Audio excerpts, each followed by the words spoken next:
Hello everyone hello everyone केम छो। હવે આપણે ધોરણ 12 પ્રકરણ 2 શરૂ કરીએ છીએ।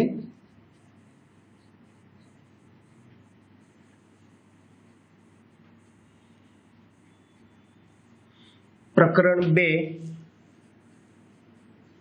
દ્રાવણો સોલ્યુશન બરાબર છે। તો આજે આપણે શુભ શરૂઆત પ્રકરણ 2 થી કરવાની છે। આપણા જીવનમાં કોઈ દિવસ શુદ્ધ પદાર્થ આપણે વાપરતા નથી। સપોઝ કે આ હવા છે તો હું એમ કહું શુદ્ધ હવા લઉં છું તો એ વાક્ય ખોટું છે। હકીકતમાં હવામાં બીજા ઘણા બધા વાયુઓ અશુદ્ધિ સ્વરૂપે રહેલા હોય છે। આપણે શુદ્ધ પાણી પણ પી શકતા નથી, એમાં બીજી દ્રાવ્ય અશુદ્ધિઓ પણ રહેલી હોય છે। તો જીવનમાં શુદ્ધ પદાર્થો શક્ય નથી આપણા જીવનમાં। એટલે બે કે બે કરતાં વધારે પદાર્થોનું મિશ્રણ હોય છે। આપણે જે હવા વાપરીએ, સપોઝ કે હવા હોય તો હવામાં નાઇટ્રોજન અને ઓક્સિજનનું મિશ્રણ છે, એમાં બીજા વાયુઓ પણ પ્રદૂષણ મારફતે ભળેલા હોય છે, બરોબર છે। એટલે શુદ્ધ પદાર્થો હોતા નથી, પણ એમાં બે કે બે કરતાં વધારે પદાર્થોનું શું હોય છે? મિશ્રણ હોય છે, બરાબર છે। એટલે બે કે બે કરતાં વધારે ઘટકોના મિશ્રણને આપણે દ્રાવણ કહેવું હોય તો કહી શકીએ, બરાબર છે। બે કે વધુ ઘટક પદાર્થોના સમાંગ મિશ્રણને શું કહીશું ભાઈ? આપણે દ્રાવણ કહેવું હોય તો કહી શકીએ, બસ। હવે એ જે દ્રાવણ જે છે એ દ્રાવણ ઘન પણ હોઈ શકે, પ્રવાહી પણ હોઈ શકે, વાયુ પણ હોઈ શકે, બરોબર છે। તો દાખલા તરીકે એક ઉદાહરણ આપું તમને। દાખલા તરીકે કાંસુ, જેને આપણે પિત્તળ કહીશું, તો પિત્તળમાં Cu અને Zn આ બે ધાતુનું મિશ્રણ છે।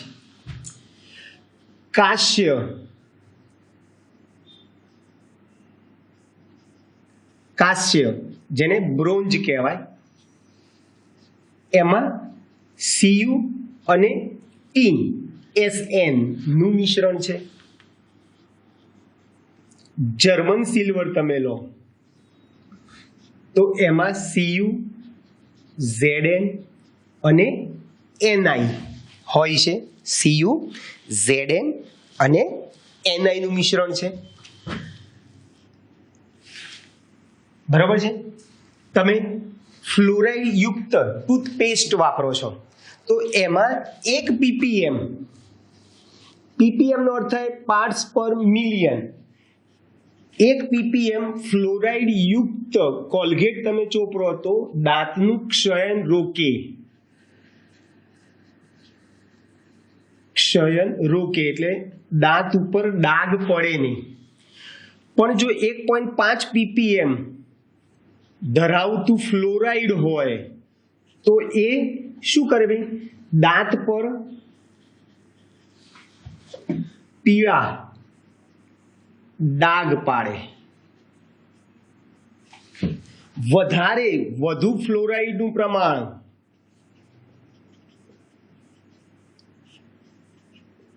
ઝેરી બને। દાખલા તરીકે NaF જે છે એ ઉંદર માટે ઝેરી છે।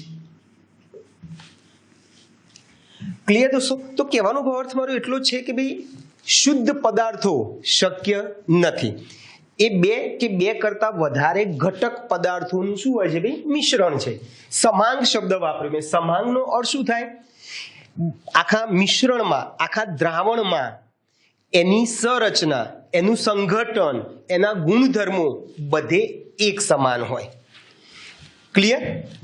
તો આપણે દ્રાવણની વ્યાખ્યા આપી હોય તો તમે આ રીતે વ્યાખ્યા આપી શકો બે કે વધુ ઘટક પદાર્થોના સમાંગ મિશ્રણને દ્રાવણ કહીશું. બરાબર છે. ચલો, તમે બીજી રીતે પણ કહી શકો, દ્રાવણની વ્યાખ્યા બીજી રીતે પણ આપી શકો કે દ્રાવક અને દ્રાવ્ય ના સમાંગ મિશ્રણને દ્રાવણ કહી શકીશું. શું કહીશું ભાઈ? દ્રાવણ, દ્રાવકો અને દ્રાવ્ય ના સમાંગ મિશ્રણને, એકરૂપ મિશ્રણને, એકરૂપ પણ શબ્દ વાપરી શકો, એકરૂપ મિશ્રણને પણ આપણે દ્રાવણ કહેવું તો કહી શકીએ. ક્લિયર દોસ્તો? ચલો, હવે કે છે દ્રાવક કોણ અને દ્રાવ્ય કોણ? તો દ્રાવક કોને કહેવાય અને દ્રાવ્ય કોને કહેવાય? તો કે ભાઈ દ્રાવણમાં જે ઘટકનું પ્રમાણ વધારે હોય એને દ્રાવક કહીશું. દ્રાવણમાં જે ઘટકનું પ્રમાણ વધુ હોય તેને દ્રાવક કહીશું, અને દ્રાવણમાં જે ઘટકનું પ્રમાણ ઓછું હોય તેને દ્રાવ્ય કહીશું. બરાબર છે? દ્રાવણમાં જે ઘટકનું પ્રમાણ વધુ હોય એને દ્રાવક કહીશું, અને દ્રાવણમાં જે ઘટકનું પ્રમાણ ઓછું હોય એને દ્રાવ્ય કહીશું. હવે દ્રાવણમાં ઘટકો એવું નથી કે ભાઈ બે જ હોય, એક દ્રાવક અને એક દ્રાવ્ય હોય તો એને દ્વિઅંગી દ્રાવણ કહેવાય. પણ દ્રાવણમાં બે કે બે કરતા વધુ ઘટકો હોઈ શકે, પણ દ્રાવક એક જ હોય અને દ્રાવ્ય એક કરતા વધુ હોઈ શકે. એટલે બરાબર જોજો, જો દ્રાવણમાં એક દ્રાવક અને એક દ્રાવ્ય હોય તો તેવા દ્રાવણને દ્વિઅંગી દ્રાવણ કહે છે. બરાબર છે? દ્વિઅંગી દ્રાવણ કહે છે. દાખલા તરીકે આપણે મીઠાનું જલીય દ્રાવણ, તમે પાણી લો, એક કાચના ગ્લાસમાં પાણી લો, બરાબર, અને એમાં એક ચમચી મીઠું નાખી અને ચમચી વડે એ મીઠાને ઓગાળી દો તો એ મીઠાનું જલીય દ્રાવણ બન્યું. તો એ મીઠાના જલીય દ્રાવણમાં પાણીનું પ્રમાણ વધારે હતું એટલે પાણી દ્રાવક થશે, અને મીઠાનું પ્રમાણ ઓછું છે એટલે એ થશે તમારા માટે દ્રાવ્ય. બરાબર છે? એટલે મીઠાનું જલીય દ્રાવણ જેમાં દ્રાવક શું થશે ભાઈ? જેનું પ્રમાણ વધુ છે, પાણીનું પ્રમાણ વધુ છે એટલે દ્રાવક પાણી થશે, અને મીઠું દ્રાવ્ય થાય.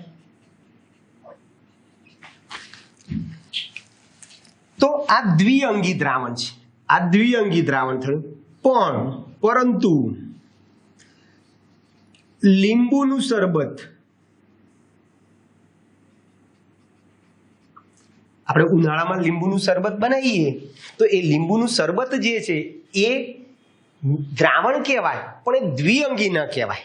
કેમ ના કહેવાય? તો કે ભાઈ લીંબુનું શરબત તમે બનાવો ત્યારે તમને બધાને ખબર છે એમાં એક તો મુખ્યત્વે દ્રાવક તરીકે પાણી હોય, પછી એની અંદર આપણે ખાંડ નાખીએ, એક દ્રાવ્ય થયું, પછી એની અંદર મીઠું નાખીએ, બીજો દ્રાવ્ય થયો. બરાબર છે? પછી એની અંદર કોઈ લીંબુના ફૂલ જેને કહીશું અથવા કોઈ કલર નાખીએ બદલવા માટે, જુદા જુદા રંગના શરબત બનાવવા હોય તો એ કલર નાખીએ તો એ જે કલર જે છે, રંગ જે છે એ પણ તમારા માટે દ્રાવ્ય થઈ ગયું. તો લીંબુના શરબતમાં દ્રાવક એક છે, પાણી એક જ છે દ્રાવક, પણ દ્રાવ્ય તરીકે ખાંડ હોય, બરાબર છે, મીઠું હોય, રંગ હોય, વગેરે વગેરે. તો આને દ્વિઅંગી દ્રાવણ કહેવાય નહીં. બરાબર છે? એ બહુઅંગી દ્રાવણ કહેવાય. એટલે લીંબુનું શરબત જે છે એમાં દ્રાવક તરીકે પાણી હોય, બરાબર છે, અને દ્રાવ્ય તરીકે મીઠું પણ હોઈ શકે, ખાંડ હોઈ શકે, રંગ હોઈ શકે, બરાબર છે? ક્લિયર દોસ્તો? તો બરાબર યાદ રાખજો, કોઈ પણ પ્રકારનું દ્રાવણ તમે લેશો તો એ દ્રાવણમાં એક ઘટક દ્રાવક હશે અને એક અથવા એક કરતા વધુ ઘટક તરીકે દ્રાવ્ય હોય. જો દ્રાવક તરીકે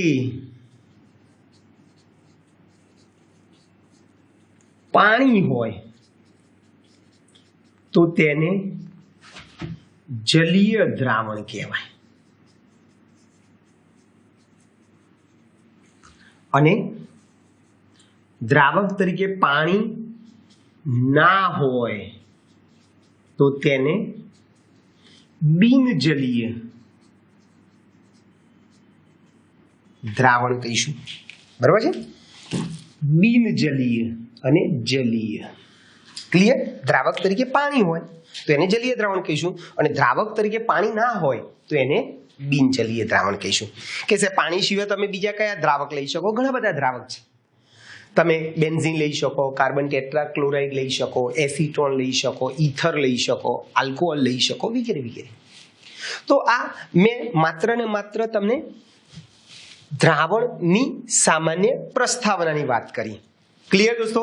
ફરીથી એકવાર ઝડપથી આપણે રિવિઝન કરી દઈએ. આપણા જીવનમાં શુદ્ધ પદાર્થ જોવા મળતો નથી.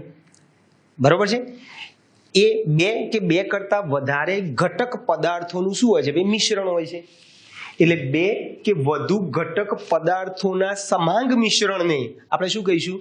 દ્રાવણ કહીશું. અથવા દ્રાવક અને દ્રાવ્યના સમાંગ મિશ્રણને, એકરૂપ મિશ્રણને દ્રાવણ કહીશું. બરાબર છે? દ્રાવણમાં જે ઘટકનું પ્રમાણ વધારે હોય એને દ્રાવક કહીશું અને દ્રાવણમાં જે ઘટકનું પ્રમાણ ઓછું હોય એને દ્રાવ્ય કહીશું. જો દ્રાવણમાં એક ઘટક દ્રાવક અને બીજો દ્રાવ્ય હોય એટલે દ્રાવણમાં બે જ ઘટક પદાર્થ હોય તો એને દ્વિઅંગી દ્રાવણ કહીશું અને જો વધારે ઘટકો હોય તો એને બહુઅંગી દ્રાવણ કહેવાય.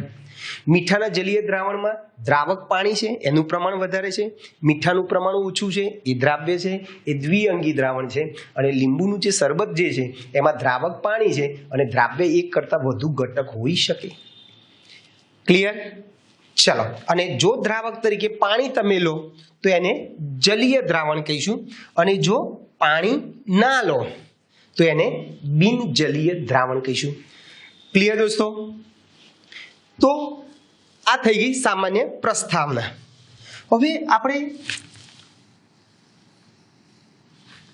દ્રાવણના પ્રકાર જોવા છે.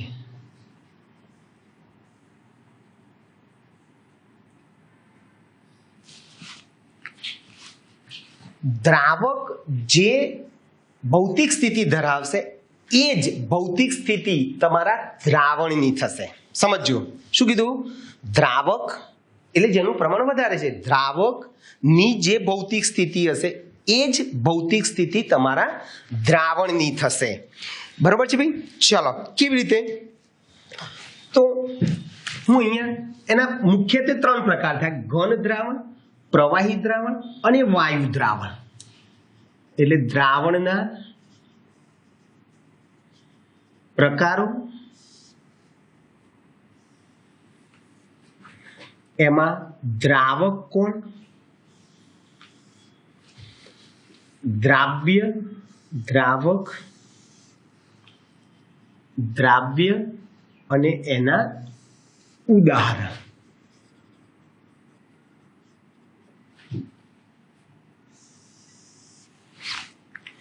ચલો, એના ઉદાહરણ આપણે જોવાના છે.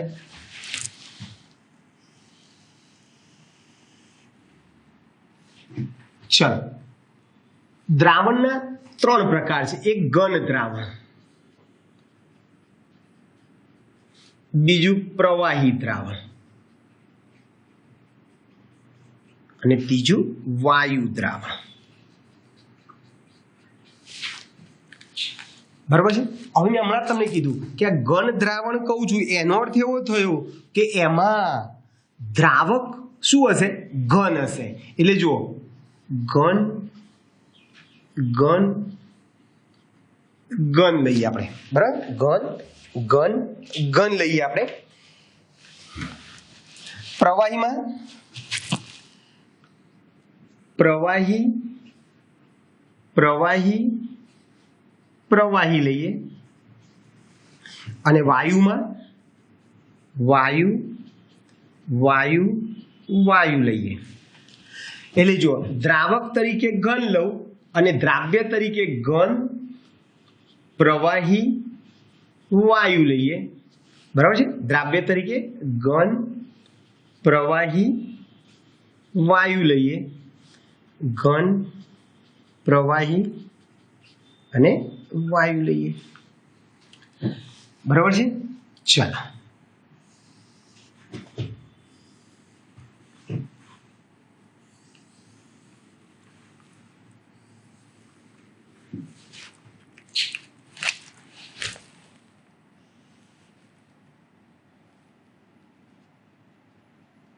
ઉદાહરણ.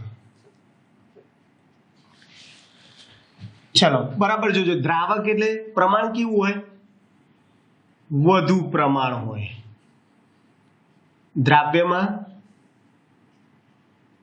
ઓછું પ્રમાણ હોય, બરાબર. હવે આપણે આના ઉદાહરણ આપવાના છે. એક એક બે બે ઉદાહરણ હું તમને આપતો જાઉં એટલે તમને ખ્યાલ આપતો જાય.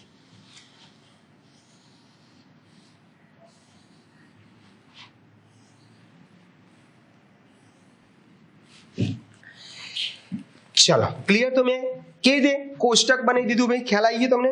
પહેલા દ્રાવક લીધું અને પછી દ્રાવ્ય. દ્રાવક ઘન, દ્રાવ્ય ઘન પ્રવાહી વાયુ, દ્રાવક પ્રવાહી, દ્રાવ્ય ઘન પ્રવાહી વાયુ, દ્રાવક વાયુ, દ્રાવ્ય ઘન પ્રવાહી વાયુ. ચલો પહેલામાં પહેલું, દ્રાવક પણ ઘન હોય અને દ્રાવ્ય પણ ઘન હોય એવું ઉદાહરણ તમને ખબર છે? ચોપડીનું ઉદાહરણ આપો તો ગોલ્ડ માં સીયુ.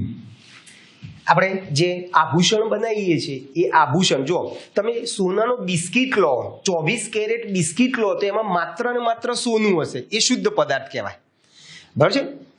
તમે બરાબર યાદ રાખો, 24 કેરેટ સોનાનો જે બિસ્કિટ આવે છે એ એમાં માત્ર ને માત્ર ગોલ્ડ હોય 100%.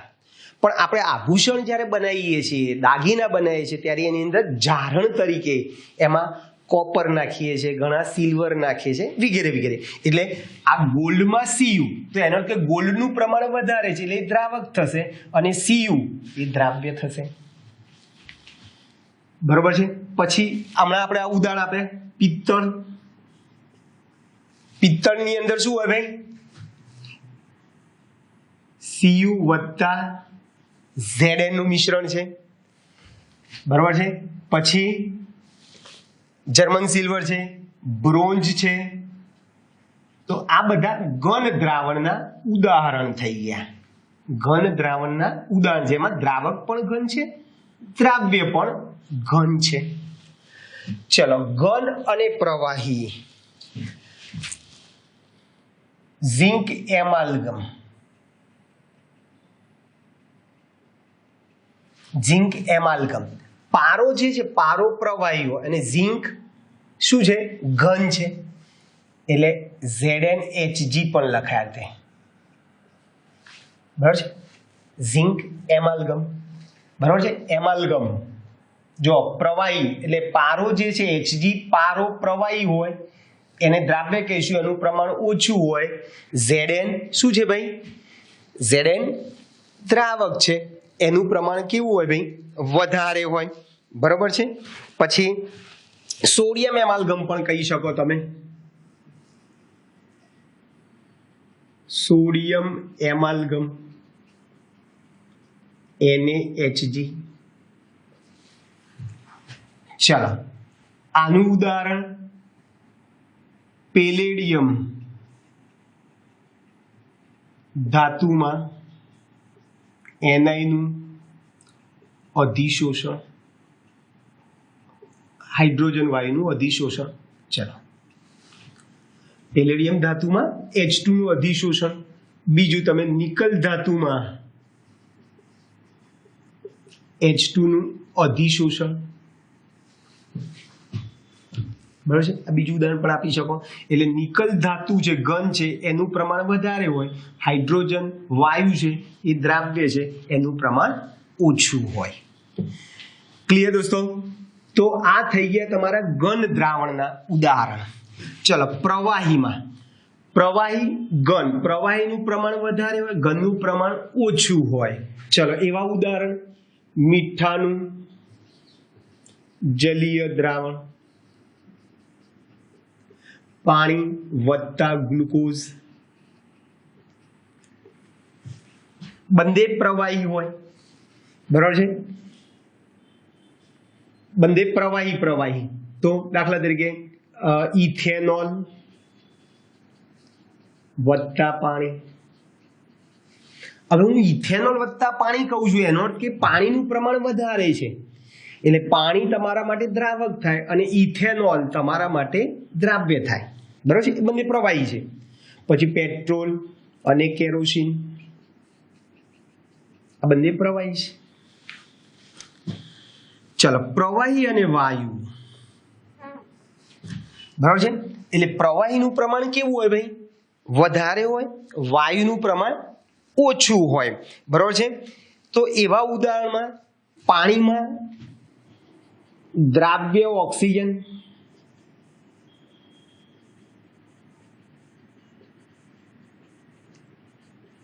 દરિયાનું પાણી લો કે કોઈ પણ પાણી લો, તેમાં ઓક્સિજન હોય પણ એનું પ્રમાણ બહુ ઓછું હોય. વાયુનું પ્રમાણ, ઓક્સિજન વાયુ છે એનું પ્રમાણ ઓછું છે, પાણીનું પ્રમાણ વધારે છે, બરાબર છે. પછી સોડા લેમન, તમે સોડા લેમન ખબર છે ને, CO2 નું જલીય દ્રાવણ, CO2 નું જલીય દ્રાવણ.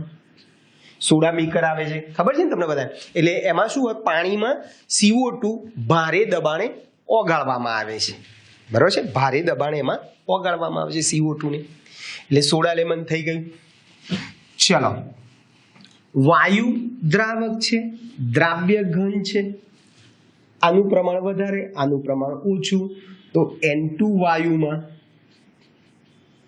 કપૂરનું મિશ્રણ, કપૂરની ગોળી હોય, ઘન હોય, એનું પ્રમાણ ઓછું હોય. નાઇટ્રોજન વાયુ છે, વાયુનું પ્રમાણ વધારે હોય, બરાબર છે.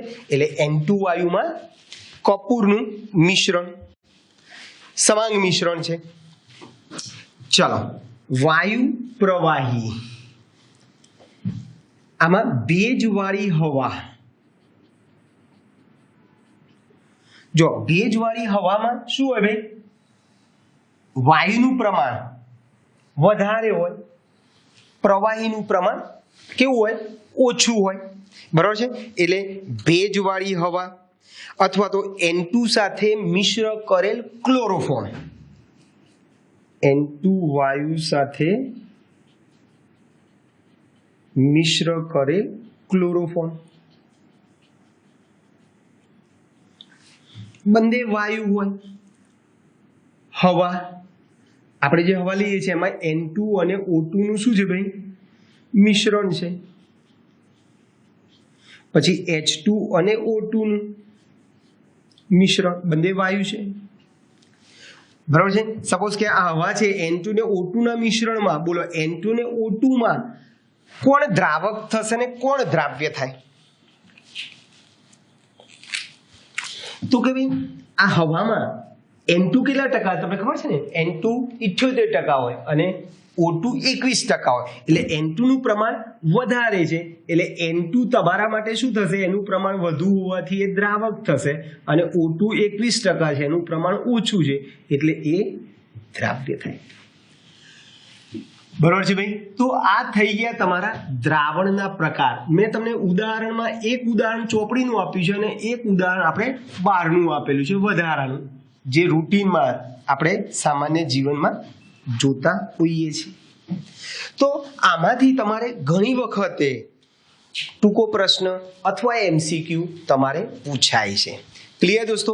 તો બરાબર જોજો. મેં શું કીધું હતું અગાઉ કે ભાઈ દ્રાવકની જે ભૌતિક સ્થિતિ હોય એ જ ભૌતિક સ્થિતિ દ્રાવણની થાય. અહીંયા મેં દ્રાવક ઘન લીધા તો ઘન દ્રાવણ, પ્રવાહી તો પ્રવાહી, વાયુ તો વાયુ. ક્લિયર? તો આ થઈ ગયા પ્રકાર અને ઉદાહરણ.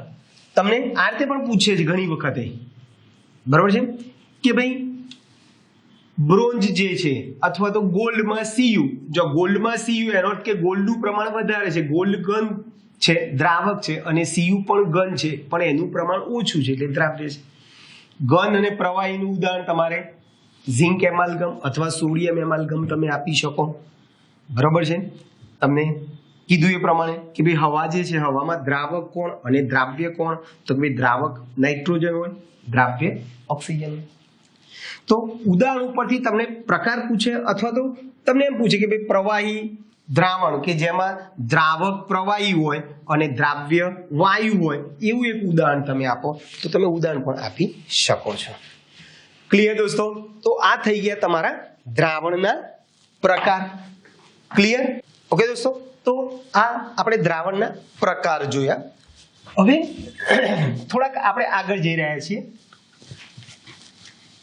દ્રાવણની સાંદ્રતા દર્શાવવાની વિવિધ રીતો. તમે ઓલરેડી 11મા ધોરણમાં પ્રકરણ 1માં તમે દ્રાવણની સાંદ્રતા દર્શાવવા માટેની રીતો ઓલરેડી જોઈ ગયા. યાદ છે કઈ કઈ સાંદ્રતા દર્શાવવાની રીતો તમે 11મા ધોરણમાં ભણેલા?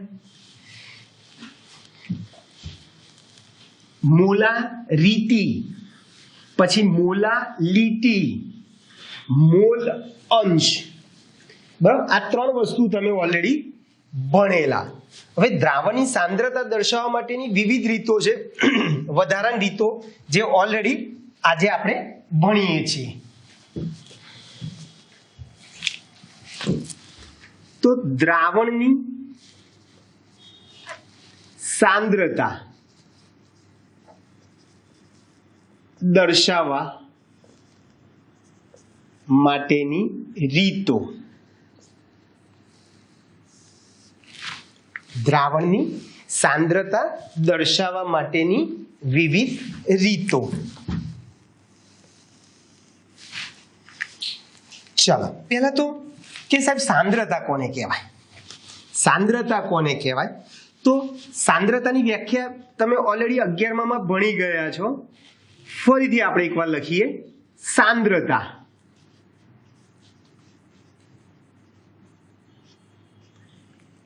એકમ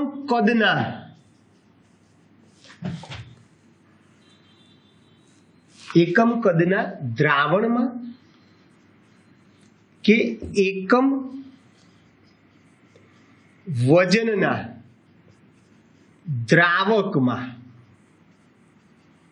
ઓગળેલા દ્રાવ્યના જથ્થાને તે દ્રાવણની સાંદ્રતા કહીશું.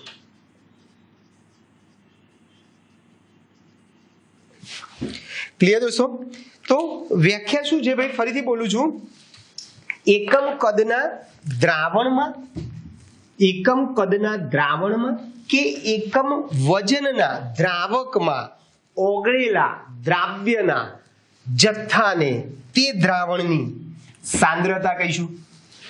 ઓકે, સાંદ્રતા દર્શાવવા માટેની વિવિધ રીતો છે.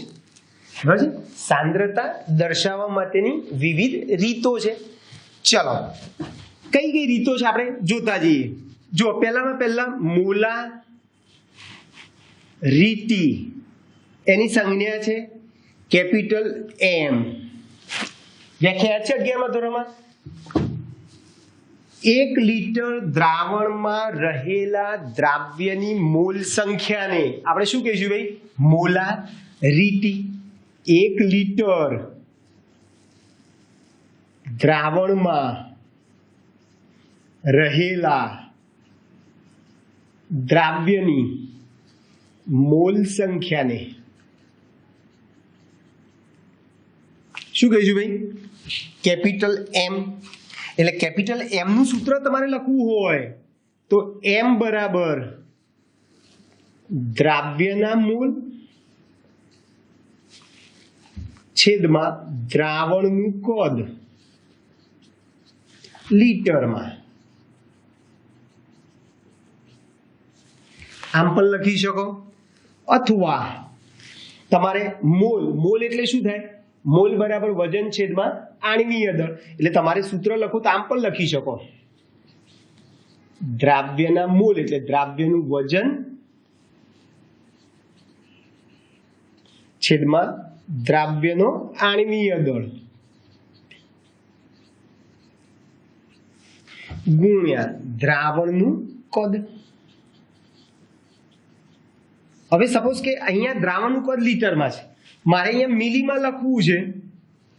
મિલીમાં લખવું હોય તો 1000 વડે ઉપર ગુણી નાખો, એટલે સરસ મજાનું એક નાનકડું સૂત્ર થઈ ગયું તમારું મોલારિટીનું સૂત્ર. શું થશે? મોલારિટી બરાબર દ્રાવ્યના મોલ છેદમાં દ્રાવણનું કદ, અથવા 1000 ગુણ્યા દ્રાવ્યનું વજન ગ્રામમાં, 1000 ગુણ્યા દ્રાવ્યનું વજન ગ્રામમાં છેદમાં દ્રાવ્યનું આણ્વીય દળ ગુણ્યા દ્રાવણનું કદ. આ સૂત્ર આધારિત પછી હમણાં દાખલા આપણે જોઈએ છે. નંબર 1. ચલો નંબર 2, મોલારિટી પછી મોલાલિટી સ્મોલ m. જુઓ, આ મોલર દ્રાવણ બને. આજે 1 લીટર દ્રાવણમાં રહેલા દ્રાવ્યની મોલ સંખ્યાને મોલારિટી કહીશું, બરાબર છે. અહીંયા જેમ 1 લીટર દ્રાવણ કીધું, જો આ દ્રાવણ છે અને અહીંયા દ્રાવક લઉં છું, દ્રાવક લઈશ ત્યારે વજન કહીશ અહીંયા, એટલે અહીંયા મારે વ્યાખ્યા આપવી હોય તો વ્યાખ્યા આ રીતે આપીશ, 1000 ગ્રામ અથવા 1 કિલોગ્રામ દ્રાવકમાં. સમજો બરાબર, અહીંયા દ્રાવણ શબ્દ હતો, અહીંયા દ્રાવણ છે, અહીંયા દ્રાવક છે. 1000 ગ્રામ દ્રાવકમાં રહેલા દ્રાવ્યની મોલ સંખ્યા અથવા ઓગળેલા દ્રાવ્યના જથ્થાને, એટલે 1000 ગ્રામ દ્રાવકમાં રહેલા દ્રાવ્યની મોલ સંખ્યા, મોલ સંખ્યાને શું કહીશું ભાઈ? મોલાલિટી. એટલે તમારે એનું સૂત્ર લખવું હોય, સ્મોલ m નું સૂત્ર, તો આ રીતે લખીશું, સ્મોલ m બરાબર ઉપરની જેમ જ દ્રાવ્યના મોલ છેદમાં દ્રાવણનું કદ. એની જગ્યાએ અહીંયા શું લખીશું? દ્રાવકનું વજન, દ્રાવકનું વજન કેજીમાં. ચલો ફરીથી, આ મોલ છે, બરાબર છે. એ મોલની જગ્યાએ મોલ બરાબર વજન છેદમાં આણ્વીય દળ છે, એટલે તમારે લખવું હોય મોલની જગ્યાએ તો આમ પણ લખી શકો, દ્રાવ્યનું વજન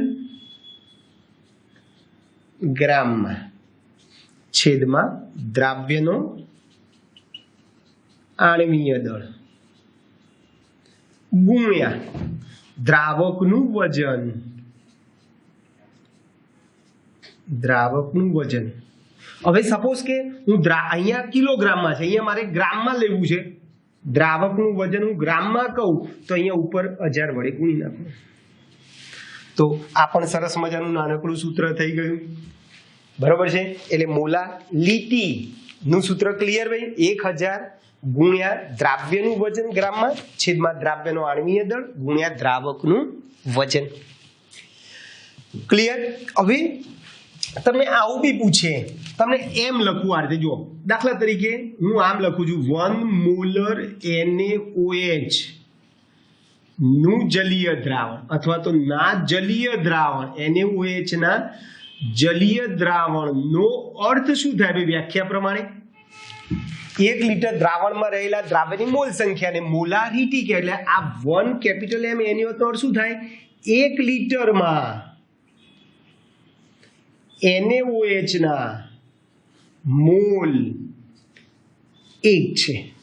હું અહીંયા 0.1 લખું તો શું થાય? 1 લીટરમાં NaOH ના મોલ 0.1 છે. 0.5 લખું, 0.5 કેપિટલ M NaOH નો અર્થ શું થાય? જલીય દ્રાવણનો અર્થ 1 લીટર પાણીમાં NaOH ના 0.5 મોલ છે. અહીંયા ટૂંકમાં જેટલા કેપિટલ M એનો અર્થ 1 લીટરમાં એટલા મોલ છે એમ તમે કહી શકો. અહીંયા તમારે લખવું હોય તો શું થશે ભાઈ? દાખલા તરીકે હું એમ કહું કે 0.2 સ્મોલ m યુરિયા ના જલીય દ્રાવણનો અર્થ શું થાય? વ્યાખ્યા પ્રમાણે 1 કિલોગ્રામ દ્રાવકમાં 0.2 મોલ યુરિયા છે. બરોબર છે ભાઈ? ક્લિયર? તો બરાબર યાદ રાખજો, મોલારિટી અને મોલાલિટી માં ડિફરન્ટ શું છે? આ દ્રાવણમાં મોલ છે અને આ દ્રાવકમાં મોલ છે, એટલું યાદ રાખવાનું છે. ઓકે, ચલો પછી સાંદ્રતા દર્શાવવા માટેની ત્રીજી રીત છે મોલ અંશ.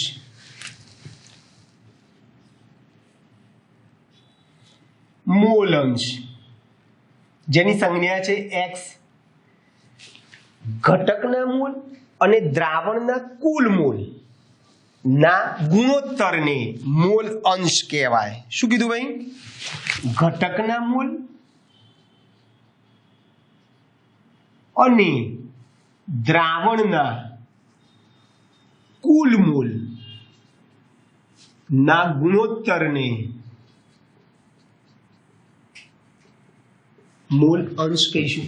આ રીતે દાખલા તરીકે દ્રાવણમાં બે ઘટક છે, ઘટક A અને ઘટક B. ચલો, ઘટક A ના મોલ Na કહું, ઘટક B ના મોલ Nb કહીએ આપણે. તો મારે ઘટક A ના મોલ અંશ લખવા હોય, ઘટક મોલ અંશની સંજ્ઞા x, ઘટક A ના મોલ અંશ એટલે XA લખવું હોય તો આમ લખાય.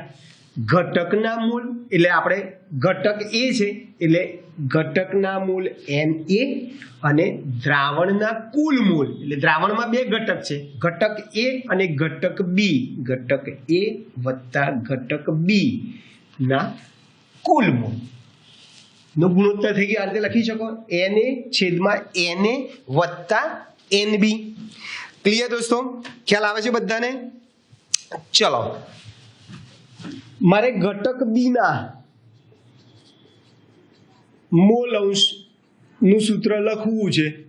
XB બરાબર શું લખશું ભાઈ? ઘટકના મોલ એટલે અહીંયા ઘટક B છે, ઘટકના મોલ Nb છેદમાં કુલ મોલ એટલે બંને ઘટકના કુલ મોલ નો સરવાળો કરી દીધો. દ્રાવણમાં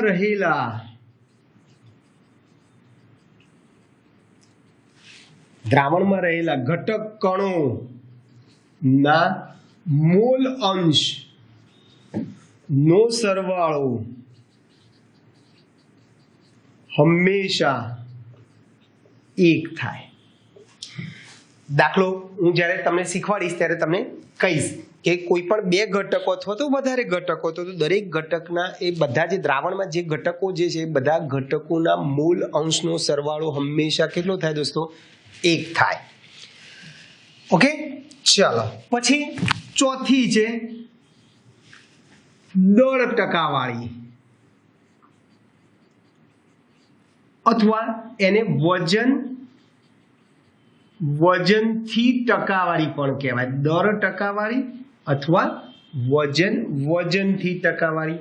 એની સંજ્ઞા છે રીતે ટકા W/W, વેઇટ બાય વેઇટ, વજનથી વજન. ટકાવારીની વાત કરવી છે આપણે. તો શું કરીશું ભાઈ? આની વ્યાખ્યા આપી હોય તો તમે આમ આપી શકો, 100 ગ્રામ દ્રાવણમાં રહેલા દ્રાવ્યના ગ્રામ વજનને ટકા W/W કહીશું. શું કીધું ભાઈ? 100 ગ્રામ દ્રાવણમાં દ્રાવ્યના ગ્રામ વજનને આપણે શું કહીશું ભાઈ? દળ ટકાવારી. બરાબર છે? દળ ટકાવારી કહીશું. ચલો, એટલે એનું તમારે સૂત્ર લખવું હોય તો શું થશે ભાઈ? ટકા W/W બરાબર ટકા એટલે 100 લખવું જોઈએ. 100 ગુણ્યા દ્રાવ્યનું વજન ગ્રામમાં છેદમાં દ્રાવણનું વજન ગ્રામમાં.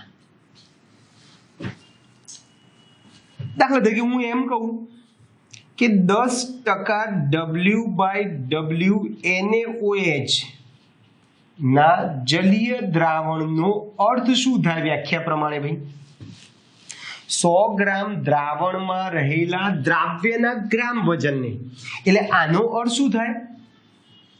100 ગ્રામ દ્રાવણમાં 10 ગ્રામ દ્રાવ્ય છે. 10% W/W નો અર્થ શું થાય? 100 ગ્રામ દ્રાવણમાં 10 ગ્રામ દ્રાવ્ય એટલે NaOH. NaOH એટલે કે દ્રાવ્ય છે. એનો અર્થ દ્રાવક કેટલો હશે? તો બરાબર યાદ રાખજો દોસ્તો, આપણે આગળ બી વાત કરી છે. જો ફરીથી, દ્રાવણ એટલે દ્રાવક વત્તા દ્રાવ્ય નું સમાંગ મિશ્રણ છે. એટલે દ્રાવણ બરાબર શું થાય? દ્રાવક વત્તા દ્રાવ્ય થાય. બરાબર છે? તો શું થશે? મારે 10 ગ્રામ દ્રાવ્ય, દ્રાવણ 100 ગ્રામ છે, દ્રાવ્ય 10 ગ્રામ છે, તો દ્રાવક કેટલો કહેવાય ભાઈ? આ 100 છે, આ 10 છે, તો આ દ્રાવક આ 100 માંથી 10 બાદ કરો તો 90 રહે. તથા દ્રાવક કેટલા ગ્રામ છે ભાઈ? 90 ગ્રામ છે. દ્રાવક એટલે પાણી.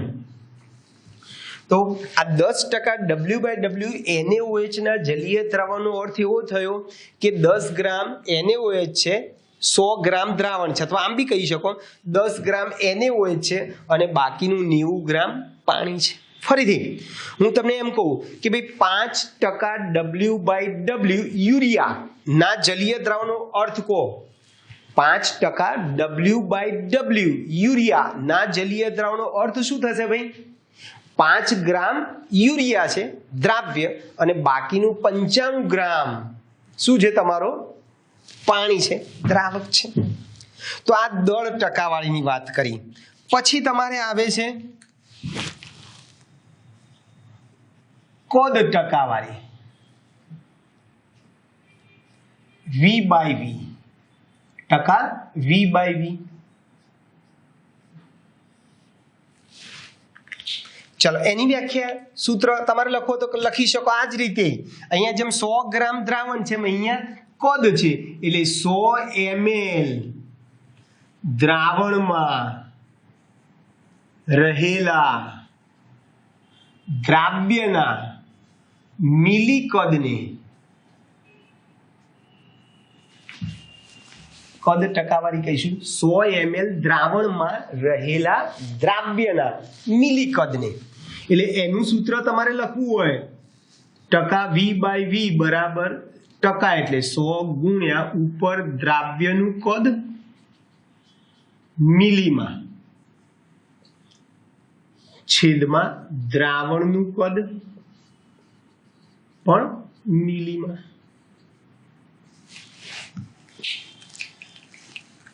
ચાલો હજુ આગળ જઈએ. દળ કદ ટકાવારી, ટકા W/V, દળ અને કદ એટલે V, વેઇટ બાય વોલ્યુમ. એટલે આની વ્યાખ્યા આપણે આપી હોય તો આ રીતે આપી શકીએ. 100 ml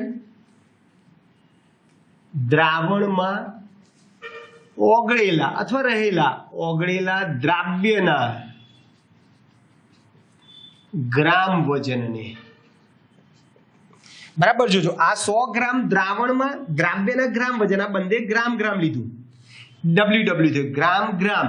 અહીંયા બંને બાજુ જુઓ ml ml, કદ કદ. અહીંયા દળ અને કદ છે, એટલે કદ અને એમાં આ દળ વજન છે, એટલે 100 ml દ્રાવણમાં રહેલા અથવા ઓગળેલા દ્રાવ્યના ગ્રામ વજનને, એટલે એનું સૂત્ર તમારું W/V નું સૂત્ર શું થશે ભાઈ? 100 ગુણ્યા ઉપર દ્રાવ્યનું વજન ગ્રામમાં છેદમાં દ્રાવણનું કદ મિલીમાં. ફરી એક ઉદાહરણ આપું. દાખલા તરીકે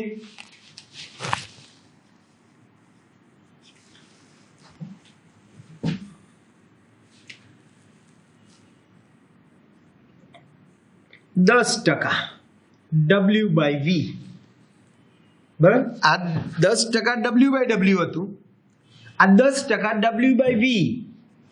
NaOH ના જલીય દ્રાવણ નો અર્થ શું થશે ભાઈ? 100 ml પાણીમાં 10 ગ્રામ NaOH ઓગળેલ છે, બરાબર છે? 10% W/V નો અર્થ શું થાય? તમે 100 ml પાણી છે એટલે એકચ્યુઅલી તમારે શું કરવાનું કે સપોઝ કે 50 કે 60 ml જેટલું પાણી તમારે શરૂઆતમાં લેવાનું, એમાં 10 ગ્રામ NaOH નાખી દેવાનો, હલાઈ નાખવાનું, અને પછી પાણી રેડી અને દ્રાવણનું કુલ કદ કેટલું કરવાનું તમારે? 100 ml, બરાબર છે? 100 ml કરી દેવાનું. એટલે ટૂંકમાં એમ બી તમે કહી શકો કે 100 ml પાણી લઈએ છે અને એમાં પેલું 10 ગ્રામ NaOH ને શું કરો? તમે ઓગાળો છો. ક્લિયર દોસ્તો? તો આ દ્રાવણની સાંદ્રતા દર્શાવવા માટેની રીતો છે. હજુ આગળ જઈએ થોડાક. ફોર્માલિટી.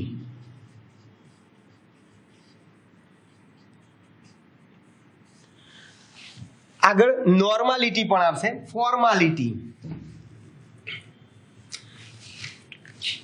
એનું સૂત્ર તમારે લખવું હોય તો ફોર્માલિટીમાં શું છે? 1 લિટર દ્રાવણમાં દ્રાવ્યના સૂત્રભાર જેટલું વજન તમારે ઓગાળવાનું, બરાબર છે? 1 લિટર દ્રાવણમાં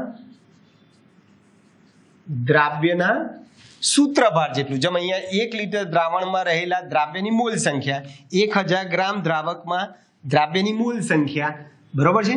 એમ અહીંયા 1 લિટર દ્રાવણમાં દ્રાવ્યના સૂત્રભાર જેટલું વજન ઓગાળો તો વન ફોર્મલ દ્રાવણ બને. ફોર્મલ દ્રાવણ બને. એટલે ફોર્માલિટીનું સૂત્ર તમારે લખવું હોય તો આનું આ થશે. શું થશે? 1000 ગુણ્યા દ્રાવ્યનું વજન ગ્રામમાં છેદમાં દ્રાવ્યનો સૂત્રભાર ગુણ્યા દ્રાવણનું કદ મિલીમાં. ક્લિયર? ચલો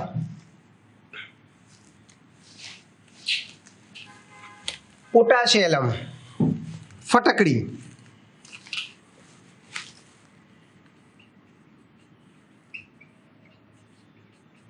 જેને આપણે ફટકડી કહીશું. એનું સૂત્ર ખબર છે? K2SO4 Al2SO4 થ્રાઈસ ઇન્ટુ 24 પાણી, બરોબર છે? પોટાશ એલમ જેને આપણે ફટકડી કહીશું, એ ફટકડીનું અણુસૂત્ર મેં શું લખ્યું ભાઈ? K2SO4 Al2SO4 થ્રાઈસ ઇન્ટુ 24 પાણી છે, બરોબર છે? એનો અણુભાર 948 છે. આનો અણુભાર ગણશો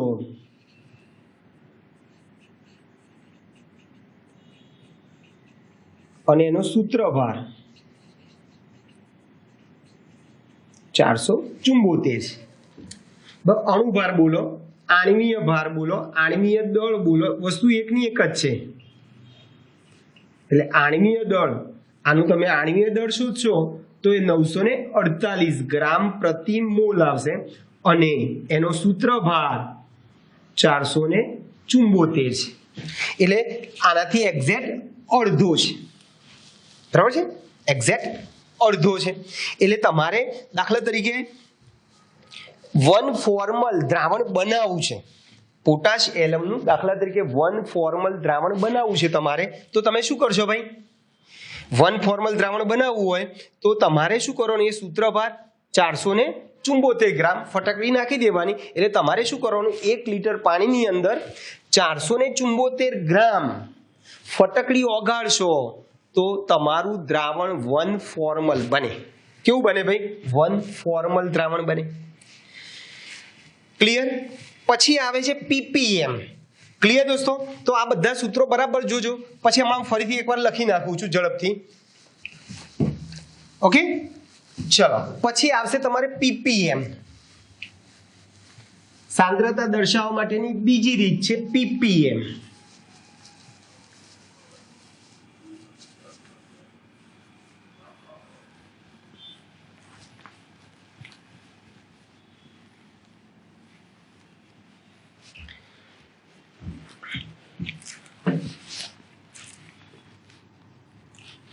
ppm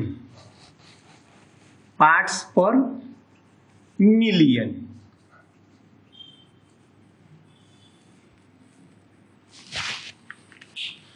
હવે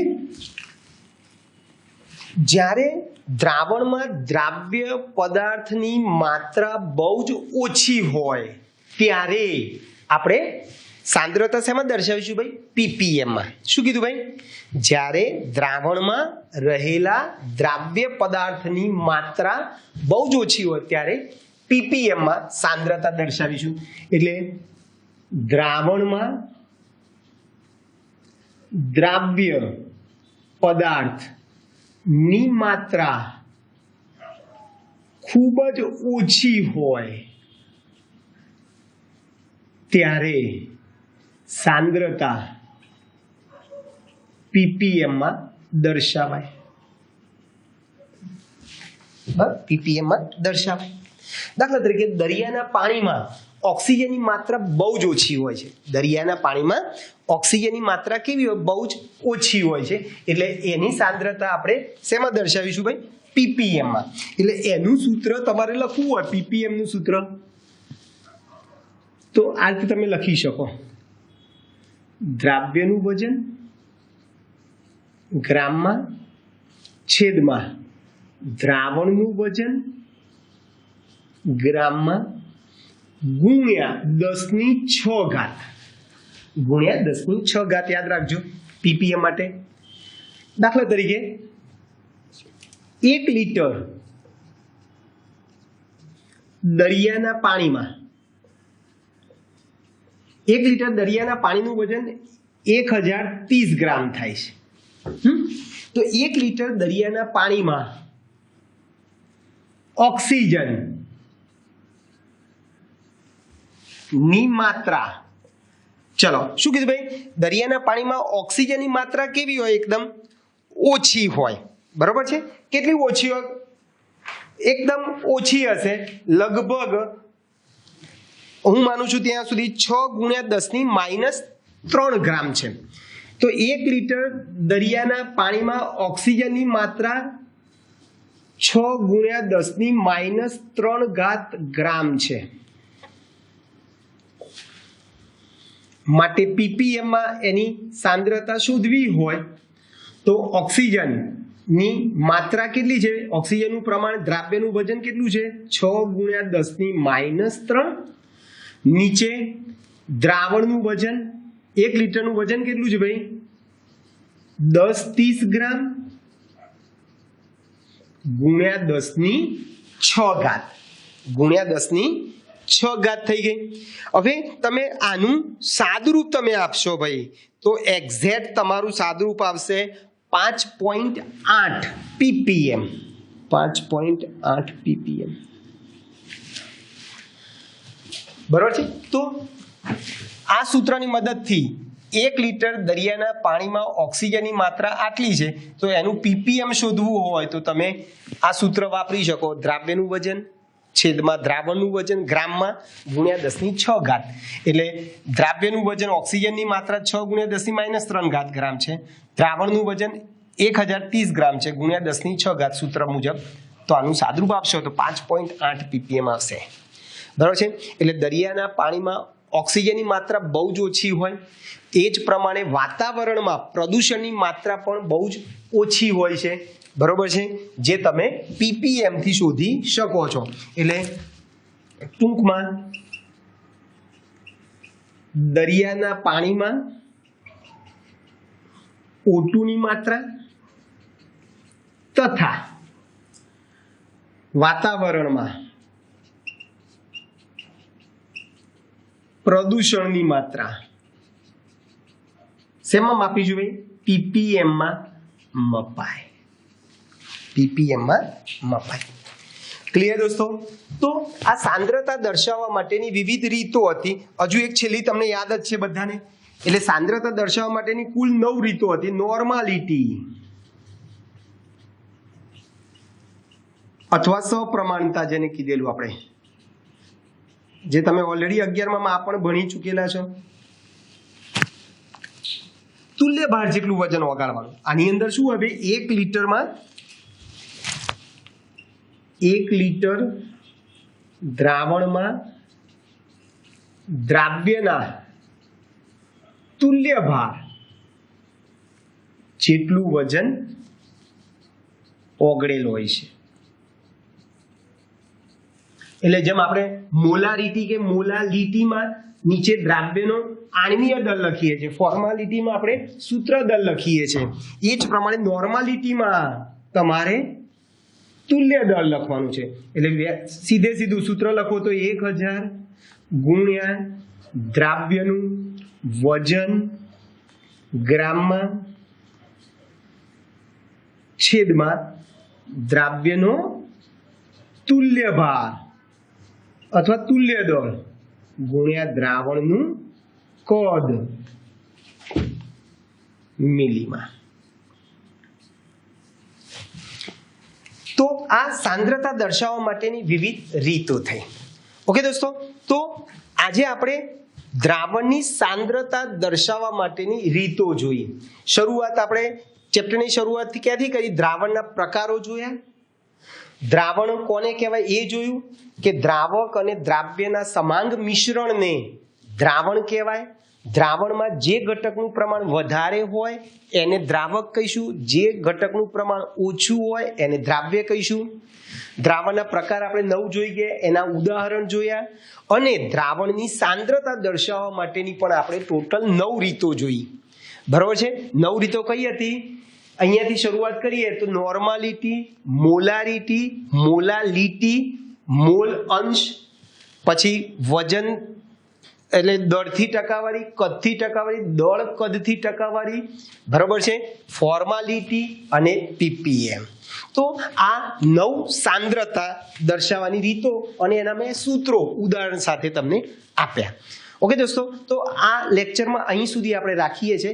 નેક્સ્ટ લેક્ચરમાં આપણે આ સૂત્રો આધારિત તમારા કોયડાના અથવા તો લખાણ સંબંધિત પ્રશ્નો અથવા તો સ્વાધ્યાયમાં જે પ્રશ્નો છે, દાખલા છે, એ આપણે નેક્સ્ટ લેક્ચરમાં ગણીશું. ઓકે દોસ્તો, તો અહીં સુધી રાખીએ છીએ, બાકીનું આવતી વખતે. Okay, by.